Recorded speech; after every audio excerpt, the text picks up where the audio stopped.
Hi everyone, I am Rohini and welcome to my channel. Today topic is family law. There are few students who are facing a lot of problem respect to family law. So in this video we will try to cover the basis of family law.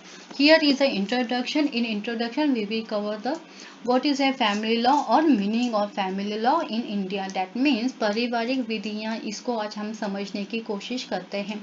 यह एक personal law है जैसे कि religion, custom and traditional. Family law is also called as a matrimonial और religion law. इसी हम matrimonial और religion law कहते हैं। हम सभी को नाम से ही पता चलता है कि family law means family matter में लागू होने वाले लॉज यानी कि कानून। कुछ कानून सोसाइटी को कंट्रोल किए जाते हैं, उसे क्रिमिनल लॉ कहते हैं। और जो प्रॉपर्टी इकोनॉमिक लेन देन उसे सिविल लॉ कहते हैं यानी कि दीवानी कानून। इसी प्रकार फैमिली के अंदर जो प्रॉब्लम होते हैं उनको रेगुलेट करने के लिए हमारे देश में फैमिली लॉज हैं।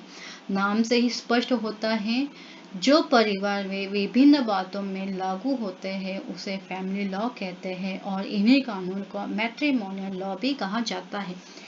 परिवार यानी कि फैमिली, परिवार समाज की इकाई होती है। Family is a first school जहां हमें सभ्यता, आदर, संस्कार मिलते हैं। संस्कार यानी कि सैक्रामेंट। यह तो हम सभी को पता है कि संस्कार हमें हमारे पूर्वजों से प्राप्त है, जिससे हमें सिविलाइज्ड, अनसिविलाइज्ड, डिसिप्लिन कंडक्ट होते हैं। There are two types of a families. Joint family means बड़ा परिवार, न्यूक्लियर फैमिली मीन्स छोटा परिवार। Next is a patriarch. Patriarch यह है कि जहां पितृ प्रधान परिवार के सबसे बड़े व्यक्ति यानी कि दादाजी सारे काम धाम चलाते हैं, उन्हीं की हुकूमत से परिवार चलता है, उन्हें हम पैट्रियार्चल कहते हैं। Next matriarchal. Matriarchal is a opposite of a patriarchal. Patriarchal यहाँ दादी की हुकूमत से परिवार चलता है तो हम मैट्रियार्चल कहते हैं।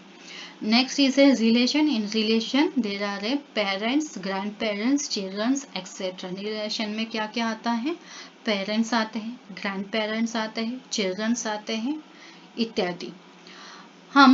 हमारी म्यूचुअल ड्यूटीज क्या है, हमारे राइट्स क्या है, रेस्पेक्ट्स एंड प्रोटेक्शंस, इन सब बातों को हिंदू लॉ कवर करता है। This all laws is applicable to family matter जैसे कि marriage, divorce, adoption, maintenance, legitimacy, guardianship, custody of child, succession. First है मैरिज। मैरिज में दो लाइन में बोलूंगी। एक है एक व्यक्तिगत रिश्तों में भागीदारों के रूप में दो लोगों के कानून या औपचारिक रूप में मान्यता प्राप्त संघ है, उसे हम मैरिज करते हैं।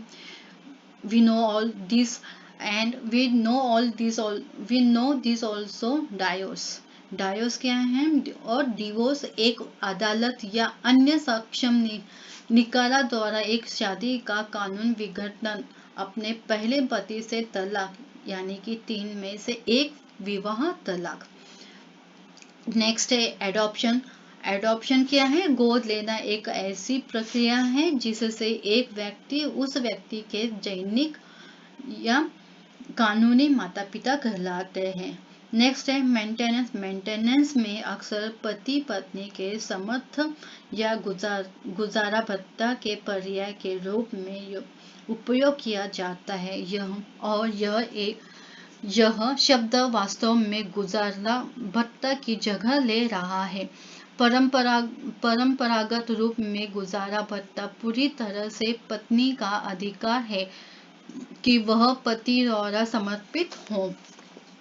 नेक्स्ट है legitimacy means conforming to the law और टू रूल। कानूनी या नियमों के अनुसार वारिसों के वैधता विधान, जैसे कि बच्चा जायज या नाजायज।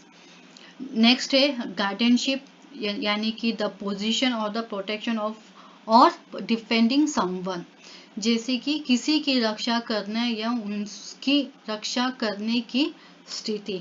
नेक्स्ट है custody of child, the legal and hand on relationship between the parents and his and her child. मतलब एक माता पिता और उसके बच्चे के बीच कानूनी संबंध और हिरासत में माता पिता के बच्चे को उठाने, देखभाल करने और निर्णय लेने के अधिकार शामिल है। उन्हें हम कस्टडी ऑफ चाइल्ड कहते हैं। नेक्स्ट है सक्सेशन। सक्सेशन में क्या है? द स्पाउस और de facto partner. De facto partner means living with the deceased at the time of the deceased death और the adult children of the deceased, the parents of the deceased followed by the adult sibling of the deceased। मृतक की मृत्यु के समय मृतक के साथ रहने वाला पति या पत्नी या वास्तविक साथी, मृतक के वास्तविक बच्चे, मृतक के माता पिता या बाद मृतक के वास्तविक भाई बहन, यह सक्सेशन में आते हैं।